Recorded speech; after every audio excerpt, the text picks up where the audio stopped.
Hi friends, welcome to Sailu specials. ఈరోజు మీకు చూపించబోయే రెసిపీ ఏంటంటే మన ఇంట్లో ఉండే స్వచ్ఛమైన పాల నుండి వెన్న మరియు వెన్న నుండి నెయ్యిని చాలా సింపుల్ వేలో ఎలా చేయాలో చూసేద్దాం.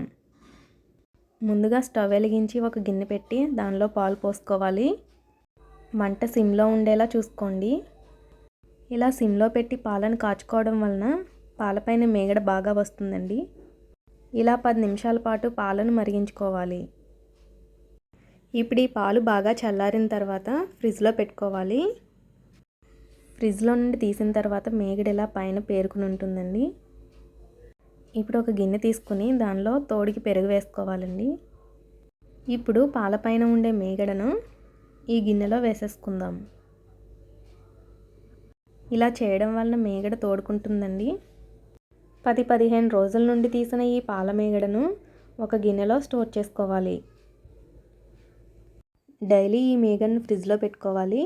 ఇలా ఫ్రిడ్జ్లో పెట్టుకోవడం వలన వెన్న బాగా వస్తుందండి. ఇప్పుడు వెన్న తయారు చేయడం కోసం ఒక మిక్సీ జార్ తీసుకుని దానిలో ఈ పాల మేగడను వేసుకోవాలి. ఫస్ట్ వాటర్ పోయకుండా మిక్సీ పట్టుకోవాలి. ఇప్పుడు దీనిలో కొంచెం వాటర్ పోసుకుని మళ్ళీ మిక్సీ పట్టుకోవాలి. ఇలా చేస్తేనే మేగడ బాగా వస్తుందండి. చూసారు కదండి ఎలా ఉందో. ముందే వాటర్ పోసేస్తే సరిగా రాదండి. మేగడ చల్లగా ఉన్నప్పుడే మిక్సీ పట్టుకోవాలండి, లేకపోతే సరిగా రాదు.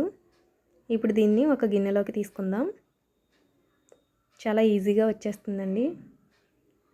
ఇప్పుడు ఈ వెన్నను సెపరేట్ చేసిన తర్వాత మిగిలిన వాటర్ ఉంటుంది కదండి, ఈ వాటర్లో బియ్యం నానబెట్టుకొని మిక్సీ పట్టుకొని దోశలు వేసుకుంటే బాగుంటాయండి. ఇప్పుడు ఈ వెన్నపూసను 2-3 సార్లు శుభ్రంగా కడగాలి, లేదంటే స్మెల్ వస్తుందండి. ఇప్పుడు స్టవ్ వెలిగించి ఈ వెన్నపూస గిన్నెను పెట్టాలి. చూసారు కదండి, చుట్టూ ఉండే వెన్నపూస అంతా కరిగిపోతుంది. ఇలా నేను చెప్పినట్లు చేసి చూడండి, చాలా ఈజీగా అయిపోతుంది నెయ్యి తయారు చేయడం. ఇప్పుడు దీన్ని ఇలా గరిటెతో తిప్పుతూ ఉండాలండి. వెన్నపూస ఎంత తక్కువ ఉన్నా కూడా మనం నెయ్యి కాచేటప్పుడు పెద్ద గిన్నె తీసుకోవాలండి, లేదంటే పొంగిపోతుంది. ఇలా మధ్య మధ్యలో కలుపుతూ ఉండాలి. ఇప్పుడు దీనిలో 2 రెమ్మలు కరివేపాకు వేసుకుందాం.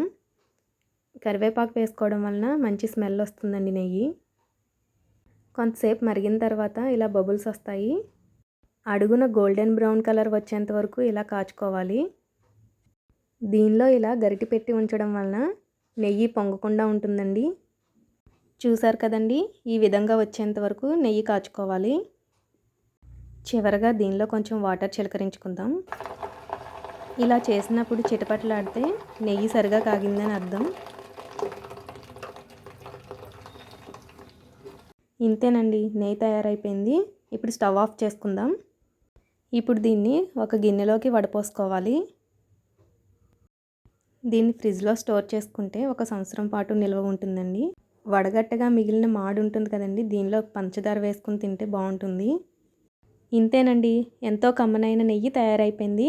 మీరు కూడా ఒకసారి ట్రై చేసి చూడండి. Please subscribe Sailu specials, like, share, comment.